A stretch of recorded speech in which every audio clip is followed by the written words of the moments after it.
ओम गणेशाय नमः। ओम नमः शिवाय। मैं निखिल ज्योतिष आचार्य आप सभी का मेरे चैनल पर पुनः स्वागत करता हूं। आशा करता हूं कि आप सभी स्वस्थ होंगे। महादेव की कृपा आप सभी पर सदैव बनी रहे। ये वीडियो कुंभ यानी कि एक्वेरियस के लिए बहुत विशेष है, क्योंकि वीडियो है 21 अगस्त से 15 सितंबर 2025 इस काल खंड में होने वाले शुक्र देवता के गोचर के बारे में। शुक्र यानी कि वीनस राशि बदलेंगे और वो आपके छठे भाव यानी कि कर्क में प्रवेश कर जाएंगे 21 अगस्त को, और 15 सितंबर 2025 तक वो यहीं पर रहेंगे। शुक्र बहुत विशेष ग्रह है। अगर हम ज्योतिष की बात करें तो नवग्रहों में से केवल और केवल शुक्र और बृहस्पति को ही नैसर्गिक शुभ ग्रह कहा गया है। बाकी ग्रहों को नैसर्गिक शुभ ग्रह क्या शुभ ग्रह नहीं कहा गया है, उनको कंडीशनल बेनिफिक कहा गया है। लेकिन शुक्र बृहस्पति इनको नैसर्गिक शुभ ग्रह कहा गया। तो आप जान सकते हैं इनकी विशेषता कितनी है। शुक्र के कारकत्वों की बात करें तो बहुत है, लेकिन अगर एक फॉर एन एग्जाम्पल बोलें तो वैवाहिक संबंध, कामुकता, प्रेम संबंध, अट्रैक्शन, इंटीमेसी, लग्जरीज, वाहन, घर की सुंदरता, आप किस प्रकार के घर में रहेंगे वो शुक्र बताता है। ठीक है, प्रॉपर्टी मंगल, कंस्ट्रक्शन क्वालिटी शनि, लेकिन घर की का रख रखाव, घर की सुंदरता, किस क्वालिटी ऑफ घर में आप रहेंगे वो शुक्र बताते हैं। तो बहुत चीज़ें शुक्र के अधीन है, मैं तो कुछ ही चीज़ें बोली हैं। विद्या के कारक हैं, कई प्रकार की विद्याओं के कारक हैं, सुंदरता के कारक हैं, कलात्मक चीज़ों के कारक हैं, बहुत चीज़ें हैं शुक्र के अंदर। तो उनका गोचर हमेशा ही महत्वपूर्ण बन जाता है, और आपके लिए तो अति महत्वपूर्ण बन जाता है, क्योंकि आपके लिए शुक्र योग कारक ग्रह है। आपके लिए भाग्येश भी हैं, आपके लिए चतुर्थेश भी हैं। और यहाँ पे जो उनकी युति है वो बुध के साथ भी हो रही है, करीबन 9 दिन के लिए। 21 अगस्त से आई थिंक 30 अगस्त तक शायद बुध के साथ यहाँ पे होंगे। तो इसका भी एक प्रभाव रहेगा और उसकी भी हम चर्चा करेंगे। तो क्या इम्पैक्ट रहेगा शुक्र के गोचर का, इसका विवेचन हम इस वीडियो में करेंगे। यदि आपकी लग्न राशि या चंद्र राशि कुंभ है, दोनों ही गाइडेंस के लिए इस राशिफल को देख सकते हैं। जहाँ से आपको ज़्यादा सूट और रिलेट करता है वहाँ से इसको ऑब्जर्व कीजिए। व्यक्तिगत तौर पे मेरा मानना है लग्न से देखेंगे तो अच्छा है। इनकेस नहीं पता है आपको तो आप अपनी चंद्र राशि से भी इसको देख सकते हैं। बस टेक्निकली जो है अलग अलग राशिफल नहीं बन सकते। शुरू करते हैं इस अत्यंत विशेष वीडियो का। शुरू करते हैं शुक्र छठे घर में। पहले इसी चीज़ की बात करते हैं। वैसे इस चीज़ को मैं कई बार बता चुका हूँ कि शुक्र छठे घर के जो शुक्र होते हैं वो बहुत अच्छा रिजल्ट नहीं देते। मेरे हिसाब से एक ऐसी पोजीशन है शुक्र की जहाँ पे शुक्र क्षीण हो जाते हैं। काल पुरुष की कुंडली भी देखें तो छठे घर में जो शुक्र हैं वो अच्छा प्रभाव नहीं देते, बल्कि वहाँ पे नीच के हो जाते हैं। और वैसे भी छठा भाव एक बहुत स्ट्रॉन्ग नेगेटिव इन्फ्लुएंस वाला भाव है। इसको रोग रिपु ऋण का भाव कहा जाता है। ऐसा नहीं कि इस भाव की अच्छी क्वालिटीज़ नहीं है, पर यहाँ पे एक सौम्य प्रकार का ग्रह शुक्र जैसा उतना अच्छा फल नहीं देता। बुध अपितु छठे घर में बहुत अच्छा रिजल्ट देते हैं। बुध भी साथ में उनकी चर्चा करेंगे, पर शुक्र जैसा मैंने कहा ना, उनकी जो सौम्यता है, उनकी जो शुभता है, वो छठे भाव में आकर थोड़ी क्षीण हो जाती है। तो इसके कुछ नेगेटिव इम्पैक्ट भी होते हैं। पहले पॉजिटिव चीज़ों की बात कर लेते हैं। शुक्र आपके योग कारक ग्रह हैं, इसलिए जब वो छठे घर में आते हैं तो वैसे तो अगर अकेले यहाँ पे होते हैं तो बहुत अच्छा प्रभाव नहीं देते, लेकिन यहाँ पे वो आपके योग कारक ग्रह हैं और बुध के साथ बैठे हैं। इसी कारण से ये लीगल एस्पेक्ट्स में बहुत अच्छा है। कोई लीगल प्रॉब्लम, कोई सरकारी बाधा आ रही थी उससे निकलने के लिए, कोई लीगल केस को कॉम्प्रोमाइज़ करने के लिए अच्छा है। कार्य क्षेत्र में सैलरी बढ़ने का योग बन जाता है, क्योंकि शुक्र अर्थ त्रिकोण में आ रहे हैं और ये करियर का एक भाव है, और शुक्र खुद लक्ष्मी स्थान के स्वामी भी हैं और खुद लक्ष्मी के कारक भी हैं। तो कार्य क्षेत्र में पैसा भी इससे बढ़ता ही है। और इसके साथ ही थोड़े स्ट्रगल्स, जीवन के कुछ जो घटनाएं घटित हो रही थी जो आपको बाधित कर रही थी, उनसे निकलने का अवसर अवश्य प्राप्त होता है। छठे घर के शुक्र क्योंकि वो योग कारक ग्रह हैं, थोड़ा बहुत आपको रोग से लड़ने की शक्ति भी देते हैं, या किस तरह से आपके रोग का निवारण करके।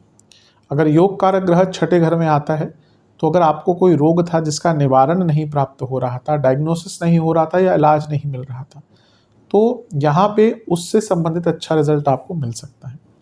लेकिन जैसे नेगेटिव अगर एस्पेक्ट की बात करें, शुक्र जब छठे घर में आते हैं तो जीवन थोड़ा नीरस सा हो जाता है, व्यक्ति का जीवन नीरस होता है, व्यक्ति को अपने लाइफ पार्टनर से प्रॉब्लम मिलती है, व्यक्ति की कामुकता खत्म हो जाती है, कामुकता कम हो जाती है, स्पेशली अपने पार्टनर के प्रति। इसलिए कभी कभी छठे घर के शुक्र चीटिंग के कारक भी बन जाते हैं। उस व्यक्ति का अपने पार्टनर के प्रति बहुत ज़्यादा मोह नहीं रहता। कामुकता की जो मैंने बात करी वो उस संदर्भ में है कि उसके जीवन में कामुकता खत्म नहीं हो जाती, पर उसका अपने पार्टनर के प्रति जो एक कामुक इंटरेस्ट होता है वो खत्म हो जाता है। ऑब्वियसली अगर दो लोग रिलेशनशिप में हैं तो एक कामुकता का भाव तो होता ही है, एक अट्रैक्शन तो होता ही है अल्टीमेटली। अगर वो खत्म हो जाता है तो प्रॉब्लम्स तो आएंगी ही। तो इसलिए रिलेशनशिप के लिए, मैरिड लाइफ के लिए, दोनों के लिए शुक्र का छठे घर में आना बहुत अच्छा नहीं होता। जीवन थोड़ा सा नीरस हो जाता है और जीवन में जो आनंद की अनुभूति है वो कम हो जाती है। यहाँ पे आपके जीवन में जो भी अच्छी चीज़ें हैं ना उसको आप एंजॉय नहीं करेंगे। तभी मैंने कहा छठे घर, बहुत कुंडलियाँ देखी है मैंने, मेरे पास है भी, छठे घर के शुक्र, दुनिया भर का पैसा है, अपने पैसों को अपने ऊपर एंजॉय नहीं किया। एक तो मेरे बहुत रेगुलर क्लाइंट है, छठे घर के शुक्र, 3 शादियाँ हो चुकी हैं, दुनिया भर का पैसा था, या तो अदालतों में जा रहा है, इलाजों में जा रहा है, बस एक उन्होंने मेरे को बताया एक टाइम पे इतना पैसा था कि कमरे भरे होते थे धन से। फिर डिमोनेटाइजेशन वगैरह हुआ तो उसके बाद चीज़ें ऑब्वियसली कई लोगों की प्रभावित हुई, पर कहने का तात्पर्य इतना पैसा होते हुए भी वो व्यक्ति अपने जो भी उसने उन्होंने अपने आप बनाया है, घर हो, प्रॉपर्टी हो, उसका आनंद नहीं उठा पाए। विवाह में बहुत प्रॉब्लम, 3 शादियां हो चुकी हैं उनकी, लेकिन अभी भी उम्मीद है कि एक और, कि कहीं ना कहीं से प्यार मिलेगा, कहीं ना कहीं वो एक प्रकार जो एक लॉन्गिंग होती है कि हाँ कोई मिले जिससे एक अच्छा रिश्ता रहे, वो नहीं रह पाता। कुछ टाइम बाद प्रॉब्लम्स आती हैं। मैंने कहा 3 शादियों और तीनों, अभी तीसरे मैरिज लाइफ में भी डाइवोर्स का ही केस चल रहा है, फिर भी एक आशा है उनके अंदर।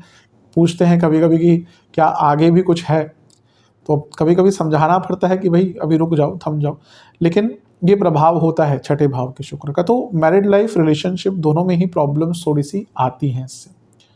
अच्छी चीज़ है जिसमें का योग कारक ग्रह है, अर्थ त्रिकोण में है, उपचय भाव में है, तो करियर आदि में उतनी दिक्कत नहीं आएगी। हाँ, करियर में थोड़ी ऑफिस पॉलिटिक्स आएगी ही, क्योंकि अर्थ त्रिकोण में आगे करियर से संबंध बन गया, ऑफिस पॉलिटिक्स होगी, लेकिन अदरवाइज भौतिक रूप से शायद इतना बुरा नहीं होगा। लेकिन मैरिड लाइफ, लव लाइफ, जीवन का उत्साह, जीवन का आनंद, जीवन का भोग, जीवन का रस, ये सब आप कम महसूस अवश्य करेंगे। यहाँ पे व्यक्ति ना बहुत आनंदित महसूस नहीं करता। शुक्र इज ईज ऑफ लाइफ, अच्छा शुक्र इज ईज ऑफ लाइफ, बुरा शुक्र इज स्ट्रगलिंग लाइफ। तो यहाँ पे क्या होगा ना, जीवन में सब कुछ ठीक होते हुए भी लगेगा कि जीवन में कुछ भी नहीं है। ये प्रभाव अवश्य इस प्रकार के शुक्र का होता है। अब उनके भावों की बात कर लेते हैं जिनको वो गवर्न करते हैं। पहला तो चौथा भाव है। चौथे भाव के स्वामी अपने से तीसरे घर में, लग्न से छठे घर में कोई प्रॉपर्टी संबंधित केस चल रहे थे उनको सॉल्व करने में मदद करेंगे। बुध के साथ है तो प्रबलता और बढ़ जाती है। और कोई घर में कलह कलेश चल रहा था उसको सुलझाने का मौका। पर यहाँ पे आपके जो रिलेटिव्स हैं, इमीडिएट फैमिली के नहीं कहूँगा, पर जो अदर देन दैट है, बुआ, चाचा, मामा, फूफा, सारे जो, ये बहुत तंग करेंगे। दोस्तों से भी बहुत झगड़े हो सकते हैं। कोशिश कीजिएगा धन उधार ना दे किसी को भी, वो पैसा वापस नहीं आएगा आपका, बहुत बहुत कठिनाई होगी उसके कारण। चौथा भाव इमोशंस का होता है। अभी हमने बात करी कि जीवन नीरस सा होता है। इमोशंस का स्वामी भी जब छठे घर में आता है तो व्यक्ति बहुत फ्रेजाइल माइंड का हो जाता है, बहुत ज़्यादा टिमिड हो जाता है, यानी कि वो छोटी छोटी बात पे ना कोसता है लोगों को, लड़ाई झगड़े भी कर बैठता है। घर वालों से भी कभी कभी इसमें मतभेद हो जाते हैं, तो थोड़ा मिश्रित ही प्रभाव है। हाँ, प्रॉपर्टी संबंधित, जैसे कि आपकी रजिस्ट्री नहीं हो पा रही थी या कुछ और लीगल काम था प्रॉपर्टी का, या कोई केस ही चल रहा था, उसको सॉल्व करने का अवसर मिलेगा। भाग्य स्थान के स्वामी छठे घर में, ये मिश्रित है, स्ट्रगल्स थोड़े से इससे कम होते हैं। अपने से 10वें घर में है, व्यक्ति अपनी क्षमताओं के बल पर, अपने स्किल्स के बल पर आगे अवश्य बढ़ सकता है और पुनः लीगल केसेस में हेल्प करता है। नवम के स्वामी अपने से 10वें में, आपके पिताजी को भी कुछ लाभ प्राप्त हो सकता है, लेकिन बॉसेस से भी प्रॉब्लम्स आती हैं, तो थोड़ा सा अपने बॉसेस से बच के रहिएगा। अब बात करते हैं लक्ष्मी नारायण योग की। लक्ष्मी नारायण योग कब बनता है? जब बुध और शुक्र साथ में होते हैं। बुध देखिए और शुक्र दोनों आसपास ही रहते हैं। अगर सूर्य यहाँ पर हैं तो बुध या तो सूर्य के साथ ही होंगे या मैक्सिमम एक घर पीछे एक घर आगे होंगे। अगर सूर्य यहाँ पे हैं तो बुध शुक्र या तो यहीं पे होंगे, मैक्सिमम 2 घर पीछे 2 घर आगे। इससे ज़्यादा सूर्य से ये 2 ग्रह जा नहीं सकते। तो अगर ये आसपास ही रहते तो इनका मिलन भी होता ही है साल में। 3 से 4 बार इनकी युति नॉर्मली हो जाती है साल में। पर यहाँ पर जो इनकी युति हो रही है ये बहुत अच्छा राशि में है। भाव में देखिए दोनों ही उल्टा रिजल्ट देते हैं। छठे घर के बुध बहुत अच्छे माने जाते हैं। लीगल एस्पेक्ट्स हो, चुनौतियाँ देना हो, चुनौतियों को स्वीकार करना हो, दुश्मनों पर हावी रहना हो, लेकिन शुक्र उतने अच्छे नहीं माने जाते। अब जैसे मैंने कहा लीगल एस्पेक्ट में ये बुध बहुत हेल्प करेंगे। लक्ष्मी नारायण योग का छठे घर में बनना यानी कि कार्य क्षेत्र में वृद्धि, किस प्रकार से? अपनी प्रतिभाओं को दिखाकर, अपने स्किल्स को दिखाकर, अपने नॉलेज को दिखाकर। छठा भाव कंपटीशन का है। लक्ष्मी नारायण योग का यहाँ पे बनना यानी कि कॉम्पिटिशन्स में भी सफलता प्राप्त होगी। तो ये बुध थोड़ा बचा रहे हैं और इसके साथ ही वो विपरीत राजयोग भी क्योंकि बना रहे हैं, तो विपरीत राजयोग बनाता ग्रह योग कारक ग्रह के साथ बैठेगा तो कई अटके हुए कार्य भी यहाँ पे आपके पूर्ण होंगे। स्टूडेंट्स के लिए बहुत अच्छा रहेगा, लेकिन फिर से सप्तम से 12वें में ये हो रहा है तो ये मैरिड लाइफ में थोड़ा कलह कलेश लाएगा। और पंचमेश यहाँ पे शुक्र के साथ आ गए तो लव लाइफ में भी प्रॉब्लम्स रहेंगी। बिजनेस की बात करें तो बिजनेस में खर्चा अचानक से बहुत बढ़ जाएगा, लेकिन यह है कि बिजनेस में नए आइडियाज़ भी आएंगे और बिजनेस को चेंज करने का भी आपको मौका मिलेगा। और यहाँ से दोनों ग्रह क्योंकि 12वें घर को देख रहे हैं तो विदेश संबंधित कार्यों में भी पूर्णता आएगी। तो अगर देखा जाए मोटे मोटे तौर पर मिश्रित से प्रभाव दिख रहे हैं। कुछ अच्छी चीज़ें हैं, कुछ बुरी चीज़ें ही हैं, और दोनों को ही समझकर अपने जीवन में अप्लाई कर आगे बढ़ने का प्रयास कीजिएगा। जो भी नेगेटिव चीज़ें कही हैं उनसे बच के रहेगा। सेहत की बात करें, मेंटल लेवल पर over thinking, anxiety, frustration. Physical level पर पेट के रोग, स्किन डिसऑर्डर्स बहुत हो सकते हैं, आँखों के दांतों के रोग बहुत हो सकते हैं, हार्मोनल इश्यूज बहुत तंग कर सकते हैं, और जोड़ों का दर्द बहुत रहेगा। तो इन सबसे बच के रहिएगा। अब उपाय की तरफ चलते हैं। उपाय की बात कर लेते हैं। एक पात्र में आपको कपूर रखना है, जो कपूर का एक जो स्टैंड होता है उसमें रख सकते हैं। देसी कपूर लीजिएगा, उस पर इलायची रखिएगा, प्रज्वलित कीजिएगा, दुर्गा माता की आरती कीजिएगा। इसके साथ ही आपको एक पात्र में गंगा जल, गुलाब जल मिलाकर शिवलिंग का अभिषेक करना है। चंदन का तिलक लगाना है। किसी भी मिष्ठान का भोग लगाकर एक घी का दिया भी अर्पण करना है।